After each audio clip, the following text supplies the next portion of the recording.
Hello everyone, and welcome to Turnabout Countdown Let's Play. And I got it all mixed around again, but yes, this is part 3! We're going to the second day of the trial. I'm not sure if I can get this all in one recording, but we're gonna just give it a shot, yes? Yes. So I want to point out that I like chapter select in this game. It's awesome!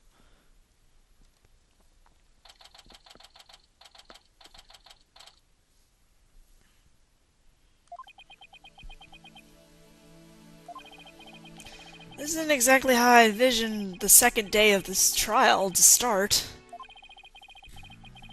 But given how things ended up yesterday...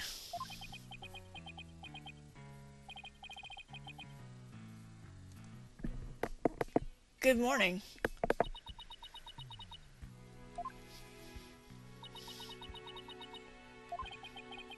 The mood sure is tense.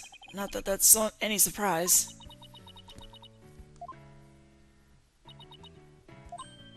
Oh, hey, did you read the paper this morning, boss?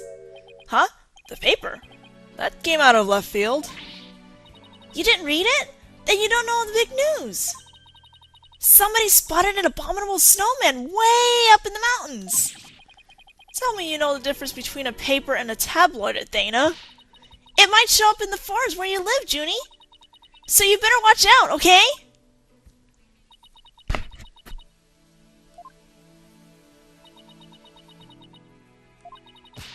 You really should read the story for yourself. I couldn't even begin to do it justice. Justice? Huh? Oh, poor Apollo. And it's all my fault. Athena! Sobby. Oh, Junie, what was I thinking? I'm sorry. What we found yesterday was not Apollo's dead body. Thank goodness. He'd been assaulted by someone with a blow to his head and was lying unconscious. We rushed him to the hospital right away, and it looks like he's going to pull through.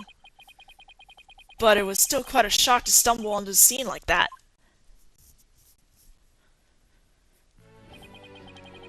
Is Miss Wood alright, Athena? Well, I managed to get her to stop crying, and now she's resting on that sofa over there. I guess she really feels responsible for what happened to Apollo. Poor Junie. She believes that the reason Apollo was attacked is because he was helping her look for something in that courtroom. Oh? Guess I can see why she'd think that. By the way, how are you doing? Who, me? Yeah, you! I know you're concerned about Woods, but are you alright? Me? I'm doing fine, boss! I mean, yeah, it was a huge shock. But I'm alright! People who study analytical psychology are great at times like these. After all, they've learned how to control their own emotions, too. Somehow I don't think it's as easy as she makes it sound. But there's no denying she's a real trooper. Apollo doesn't remember a thing, does he? Yeah, he can't recall anything from the time right before he was assaulted. Nothing about what he was doing in the courtroom number 4 or who assaulted him. The doctor said it's probably due to that hit he took to the head. Assaulted in a court of law and losing your memory at that. I know how that feels. You two could just talk about memory loss together. But who in the world would do such a thing, Mr. Wright? Ugh, just wait till I get my hands on that coward and who hurt our Apollo. Now, Athena. I thought you said you were in control of your emotions. Let's just focus on helping Miss Woods, okay? But I admit, I'm just as upset as you. Okay, boss, you're right. Apollo's assailant can wait until after we clear up Junie's name. That's the spirit. Now, let's see. I better check the court record one more time before the trial starts. If memory serves, when I have more than 6 pieces of evidence, I should be able to switch pages with the directional pad or the joysticky button thingy-wingy. It's not joystick, I don't even know what it is called anymore. Earth to Mr. Wright, I'm ready when you are. Alright, let's get ready to rumble. You bet! With everything that's happened with Apollo, I didn't have time for a proper investigation. I can't let this stop me, though. I have to get this right for Miss Wood's sake, and Apollo's too.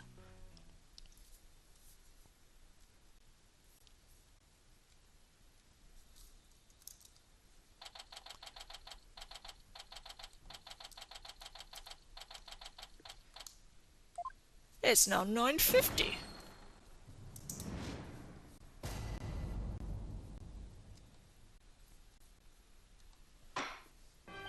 Court will now reconvene for the trial of Juniper Woods. The prosecution is ready, Your Honor. The defense is also ready, Your Honor.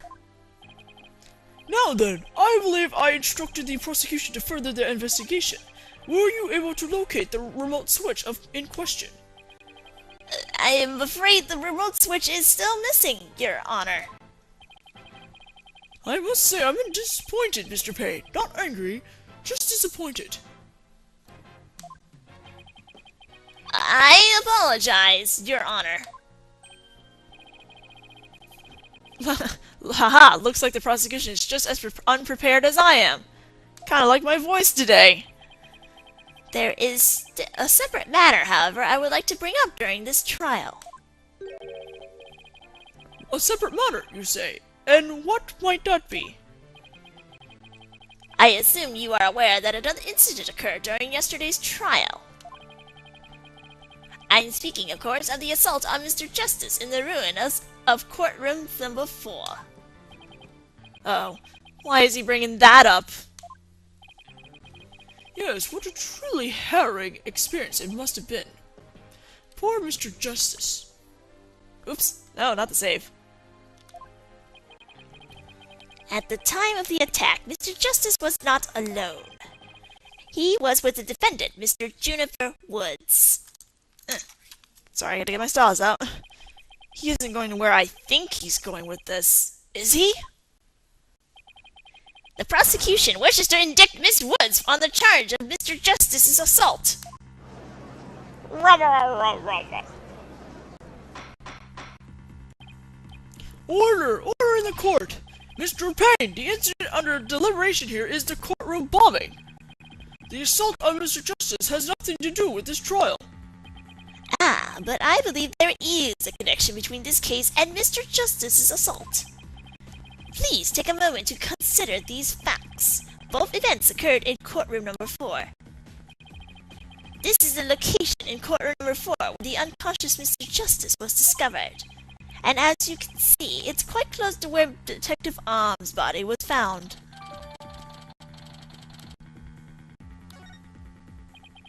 The question is, why did the culprit feel the need to maliciously attack Mr. Justice? Why indeed? What do you believe their motive to be, Mr. Payne? I believe Mr. Justice found something in that courtroom while Miss Woods was with him. Evidence that fingered her as the perpetrator of the bombing. You mean he found some incriminating evidence? Precisely. And so I surmise that the defendant picked up a piece of rubble and hit Mr. Justice on the back of the head in order to silence him. Objection! Judy would never do such a thing! She was devastated when she found Apollo hurt like that! Ms. Sykes, please control your outburst! Ahem. It is the prosecution's belief that by deliberating on Mr. Justice's assault, we will draw ever closer to the truth of the courtroom bombing itself. Very well. Miss Woods is hereby officially indicted on the charge of assaulting Mr. Justice. What? Why are you listening to Mr. Toupee over there? Although, considering our conversation yesterday...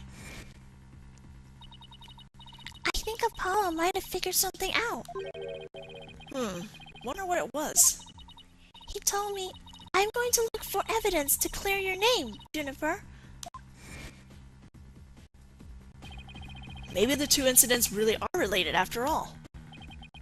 I would like to start by hearing from the defendant herself. Very well. Bailiff, please bring Miss Woods to the witness stand.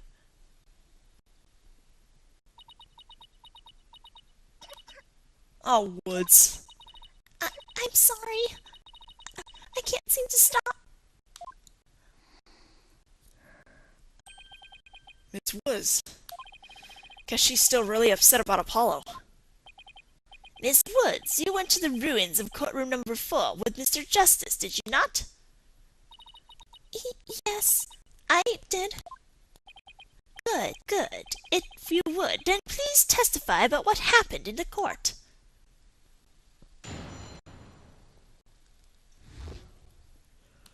Alone with Apollo. How romantic. During the trial yesterday, I was overcome by a fit of coughing. Apollo stayed with me, and we went to the courtroom ruins together. But then I was called back to this courtroom to give testimony.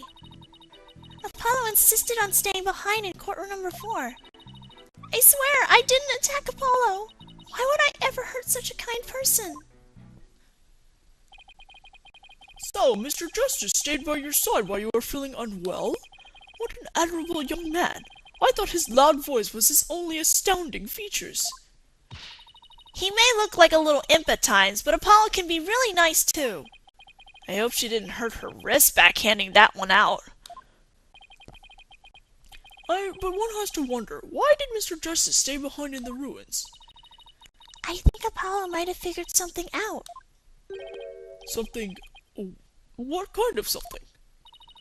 Something to do with the courtroom bombing kind of something, I think. Oh, new evidence for the case, was it? That's a very big kind of something indeed. I believe so. He mentioned looking for some evidence when I was called away. Just as I thought, there is a connection between the two incidents. But the defendant has told a very big lie, Your Honor. What lie is that? When she learned Mr. Justice would be looking for evidence, she attacked him. She attacked him to give herself the chance to destroy that evidence. No, I never... Miss Woods repaid Mr. Justice's kindness with violence. We found the proof of her foul deed there in the courtroom ruins. Oh. What on earth? Do you see? There, in front of Mr. Justice's right hand. Oh, come on, you guys. How many times have we had, written out names and they were all false? Witness the message he left us. It's written in blood. W-O-O-D-S? Why, isn't that... That's right, Your Honor. It says Woods in capital letters. That what? I submit that Mr. Justice left us with the name of his attacker before he fainted.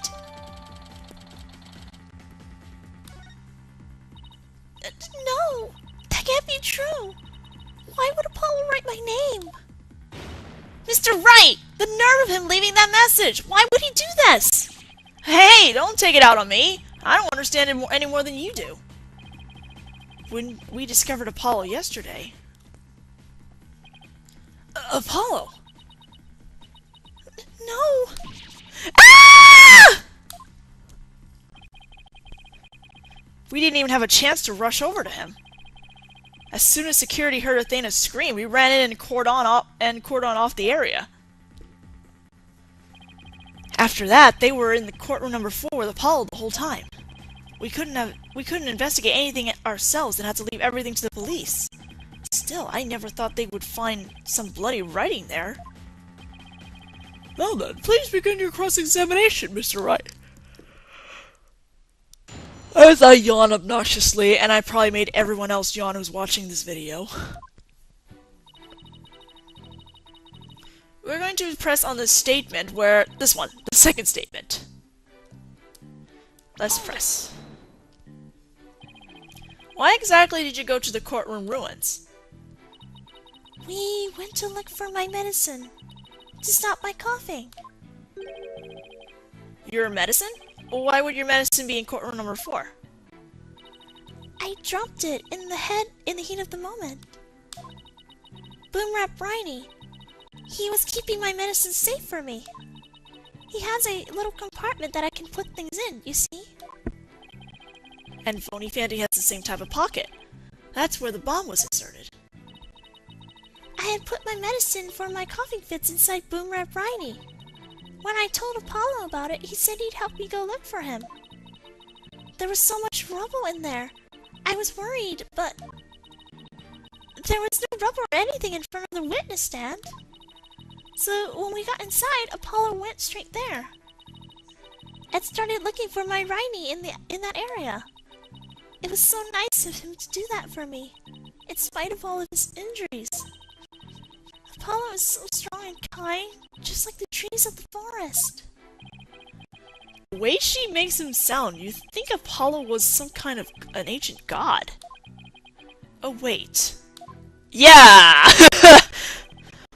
So that's why you went to the ruins. I see. That seems to be quite an important fact. Please add it to your testimony, Miss Woods. Apollo started looking for Boomerang Briny to the witness stand, where there was no rubble. Well, that's kind of a contradiction, so we are going to present something here. Objection! The courtroom diagram thingy. So he started his search with the witness stand, you say? That's right. I guess maybe he wanted to start from the furthest point in the room. He was being so brave and strong. But that's odd. Under the circumstances, he shouldn't have been capable of that. But he was, and he still is. He might not look it, but he really is brave and kind too. No, that's not the part I'm finding fault with. Someone has a crush on Apollo. What you are claiming is something that no one should have been able to do. But I think that anyone can be brave and kind if they wanted to be, Mr. Wright. True, anyone can be brave and kind, but if you would please take a look at this diagram. With the courtroom in this state, how was it possible to walk up to the witness stand? Oh! I see your point. The rubble blocks off access to the area around the witness stand. Does such a tiny inconsistency even matter? Perhaps the witness is simply misremembering it. Ugh. Great, now I'm not sure if it matters. A real man doesn't make mountains out of molehills, you know. But that's precisely what Mr. Wright does best. I call slander, Your Honor. So, was it really impossible to approach the witness stand? I have to say it's a bit hard to tell with any accuracy from just this diagram. Mr. Payne, do you have any other photos of the crime scene? Let me see, Your Honor. Ah, yes, I have more. Here it is. It's a more pulled-back version of the photo I presented before. Thanks for the record. Huh? What's that hunk of metal on the wheels? Mr. Payne, is the metallic object in that photo Mr. Tonate's bomb transport case? That's right. And is there some problem? Oh, yes, the transport case was there in court number 4 when the bomb went off. It must have been there ever since. Oh, that's it! Miss Woods, have you remembered something? Yes, I just realized. Its position. It's different from before. Its position? The position of what? The position of that big metal thing. The bomb transport case? Yes.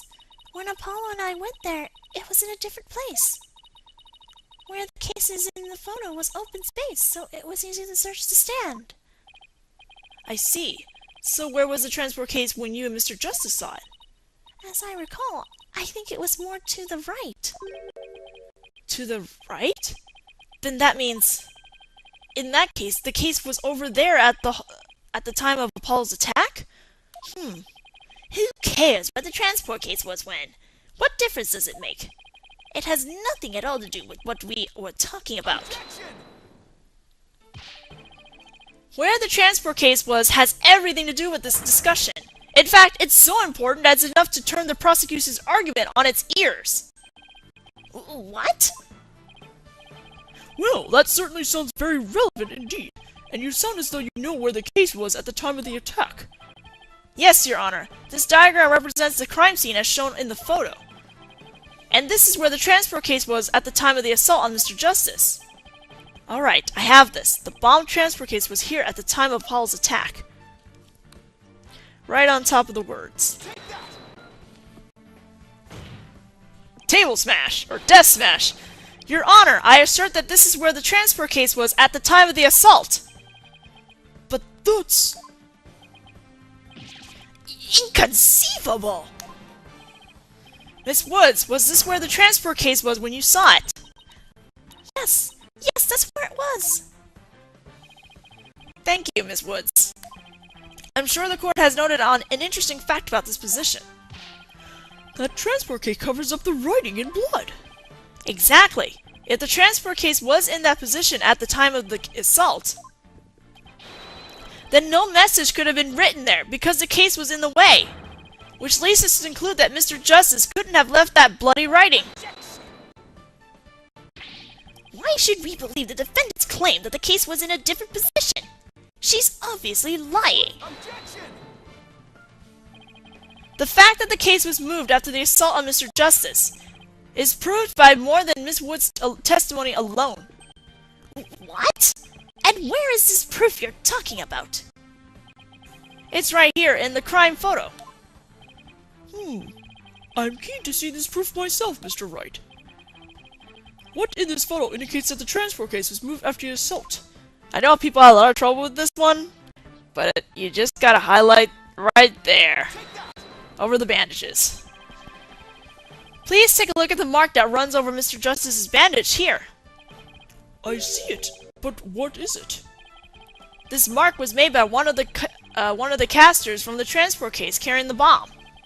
As the case was moved, it ran over his bandages. In other words, the transport case was originally to the right of Mr. Justice. Then after Mr. Justice was assaulted, the transport case was moved.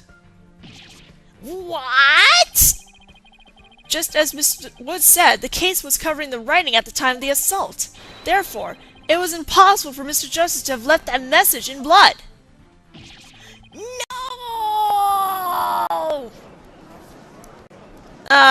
Gasp in pain. You did it, boss! It was a real nail-biter, but you pulled it off! Yep, that should bring down the prosecution's claim like a house of cards. Order! Order! Order in the court! Mr. Wright, that was a very clever deduction. Aw, it was nothing, Your Honor. Nothing but pure genius. Take that! Boss, I'm sensing a definite smug and braggy vibe coming off of you. Ugh. I have just one question, Mr. Wright. Yes, Your Honor? If Mr. Justice didn't leave this message in blood, then who did? Huh? What?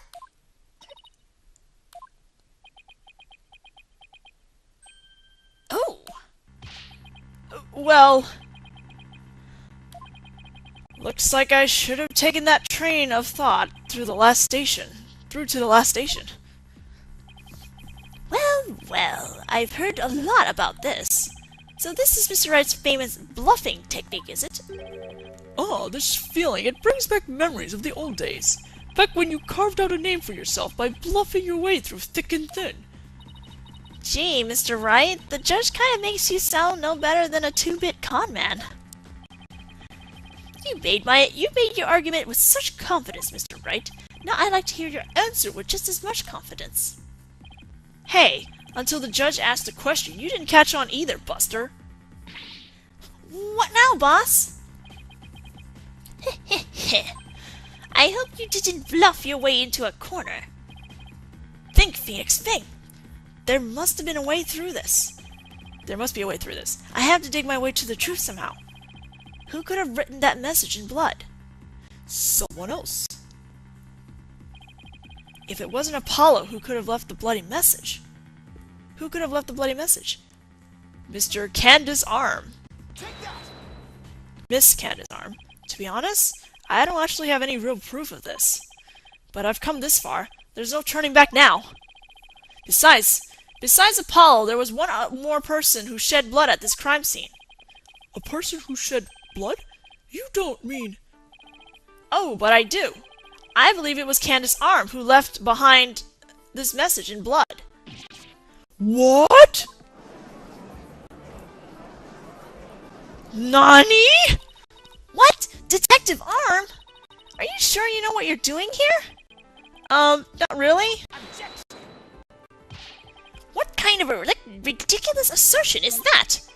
If he had said the attacker left a message to throw people off, it might have made sense.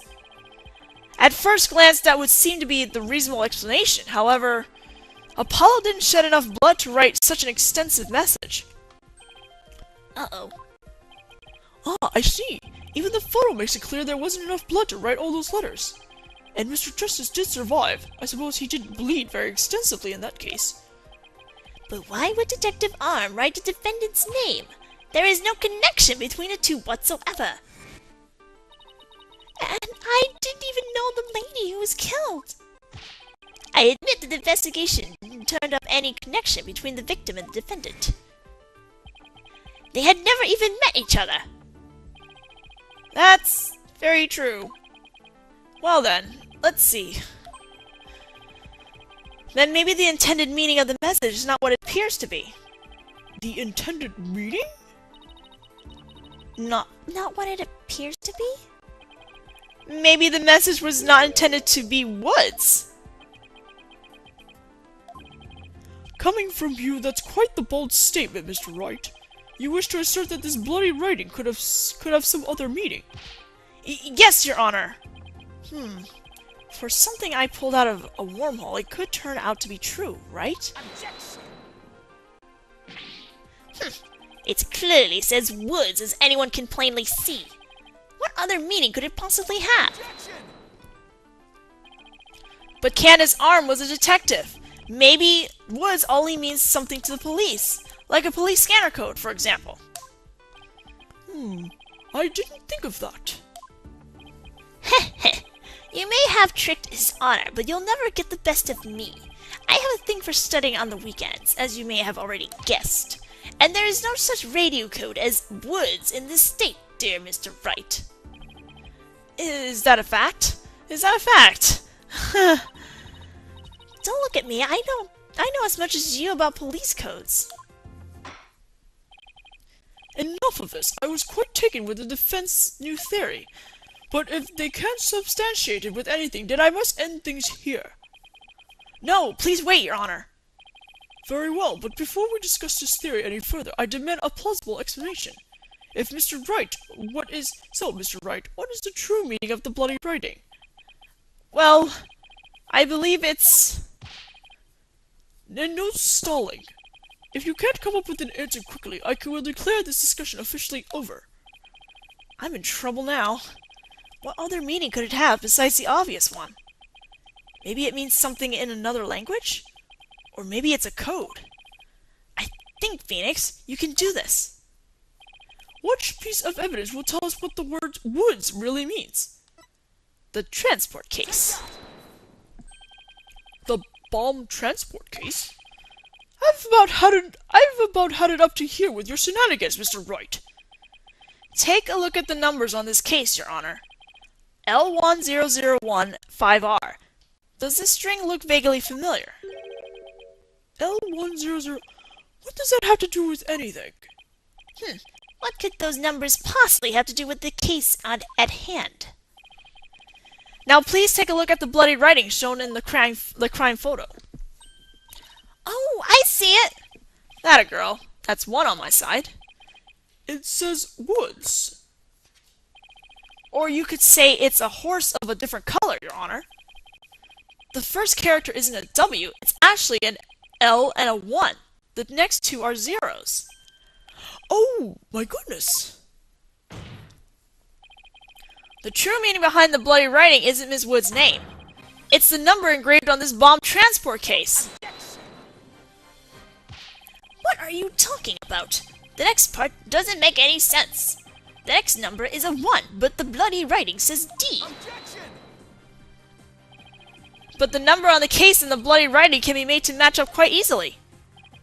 This is how the number on the transport case can be made to match the bloody writing. We erase 2 lines.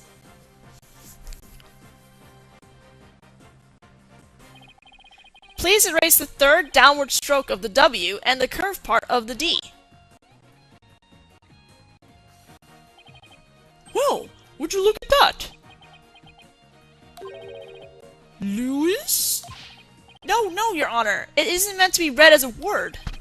It's the number L10015R. 10015. Which, if you take away the final R, is the exact same number that's on the bomb transport case. Erase 2 lines and they match up, you say. Well, I could change anything into anything else simply by erasing 2 lines. What if we erase 2 lines from your name? Would you be happy as Mr. Rye? Well, would you be? Would you, Mr. Rye? The only right spelling is right! Okay, I'm doing pretty well here, and I think I've drawn the right conclusion. Detective Arm's real message to us is the bomb transport case number. Your Honor, the 2 lines were added by the real culprit to intentionally mislead people. What? The original message Detective Arm left behind was the transport case number, but whoever assaulted Apollo changed the message. If you're right, boss, then what do you suppose Detective Arm was trying to tell us? Good question. What does this number represent? Do you see this number here? That is my identification number. Candace Arm lost her life in the courtroom bombing. Her dying message could only have had one purpose. No! Tell us the name of the one... To tell us... Wow, I ruined that. To tell us the name of the one responsible for the bombing! Well, don't keep us in suspense, Mr. Wright. Tell us who she was trying to name. The culprit that the victim was trying to identify is none other than...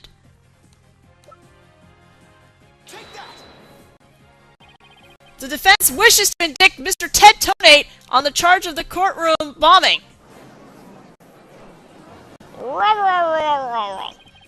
Ted Tonate? Apparently, disabling bombs is Mr. Tonate's only specialty. Somehow the victim must have realized that he was the bomber. So when she was caught in the blast, she left his bomb transport case number as her dying message. She used Mr. Tonate's own ID number to finger him for the crime. Why would anyone go out of their way to write an ID number? Wouldn't they simply write that person's name? He's got a good point there. What do you have to say to that, Mr. Wright? That only Detective Arm would know the answer to that, but allow me to offer a theory. Perhaps Detective Arm couldn't recall Mr. Tonate's name in the heat of the moment. As I recall, this was the first meeting between the two. It's entirely possible they wouldn't have been familiar with each other.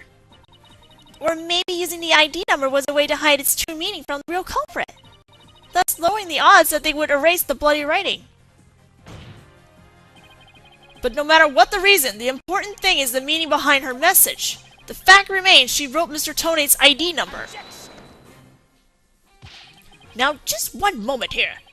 There hasn't been any proof yet that it was indeed Detective Arm who wrote it. The bloody writing wasn't found during the investigation after the blast. If Detective Arm had left the message, it should have been found at that time. Naturally, Mr. Tonate hid it before anyone could discover it. And there's a simple explanation for how he was able to do so. What? Mr. Tonate was able to cover the message because he's the first to find the body. The first person to discover the bloody writing was Mr. Tonate himself.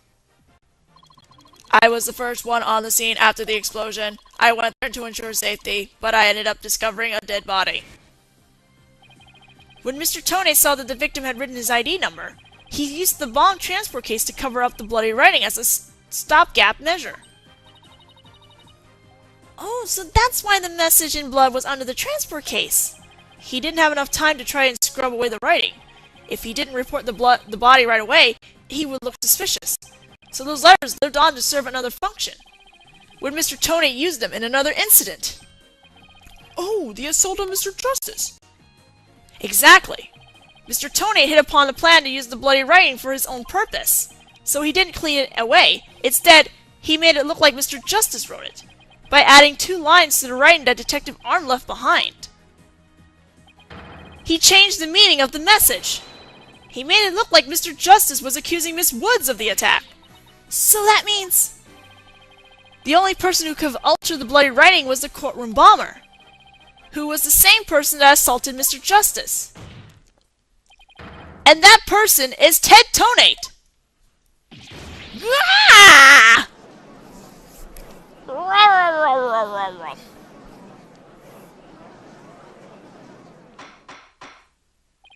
Order in the court! Order, I say! It looks like we will have to hear from the bomb specialist himself. Mr. Payne, please have Mr. Toney take the witness stand. And we're going to end that recording here. The next one will be covering Mr. Ted Tonate, and we're going to reveal his crimes. See you next time. Guess I can see why she'd think that. By the way, how are you doing? Who, me? Yeah, you. I know you're concerned about Woods, but are you alright? Me? I'm doing fine, boss. I mean, yeah, it was a huge shock. But I'm alright. People who study analytical psychology are great at times like these. After all, they've learned how to control their own emotions, too.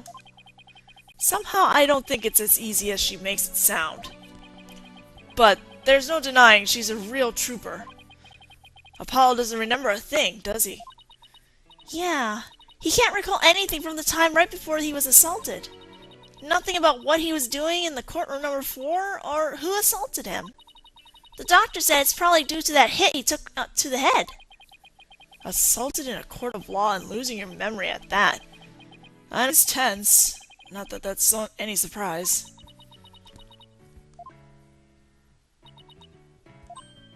Oh, hey, did you read the paper this morning, boss? Huh? The paper? That came out of left field. You didn't read it? Then you don't know the big news. Somebody spotted an abominable snowman way up in the mountains. Tell me you know the difference between a paper and a tabloid, Athena. It might show up in the forest where you live, Junie. So you better watch out, okay?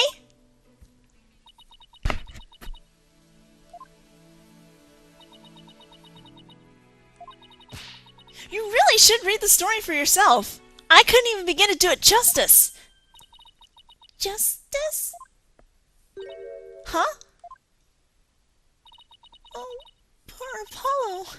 And it's all my fault. Theta! Sobby. Oh, Junie, what was I thinking? I'm sorry.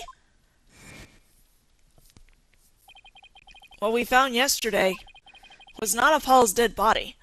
Thank goodness. He'd been assaulted by someone with a blow to his head and was lying unconscious. We rushed him to the hospital right away, and it looks like he's going to pull through. But it was still quite a shock to stumble onto the scene like that.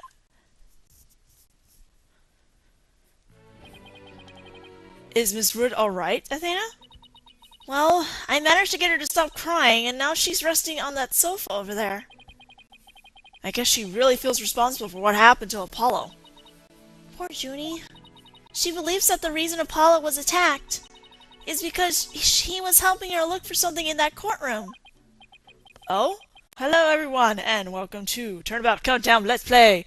And I got it all mixed around again, but yes, this is part 3! We're going to the second day of the trial. I'm not sure if I can get this all in one recording, but we're gonna just give it a shot, yes? Yes.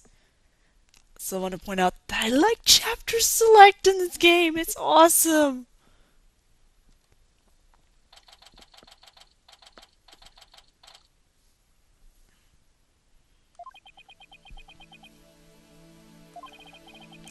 This isn't exactly how I envisioned the second day of this trial to start. But given how things ended up yesterday...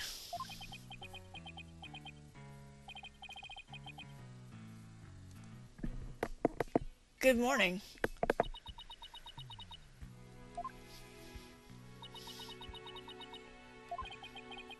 The mood sure is... I know how that feels. You two could just talk about memory loss together. But who in the world would do such a thing, Mr. Wright? Ugh, just wait till I get my hands on that coward and who hurt our Apollo. Now, Athena. I thought you said you were in control of your emotions. Let's just focus on helping Ms. Woods, okay? But I admit, I'm just as upset as you. Okay, boss, you're right. Apollo's assailant can wait until after we clear up Junie's name. That's the spirit. Now, let's see. I better check the court record one more time before the trial starts. If memory serves, when I have more than 6 pieces of evidence, I should be able to switch pages with the directional pad or the joysticky button thingy-wingy. It's not joystick. I don't even know what it is called anymore. Earth to Mr. Right, I'm ready when you are.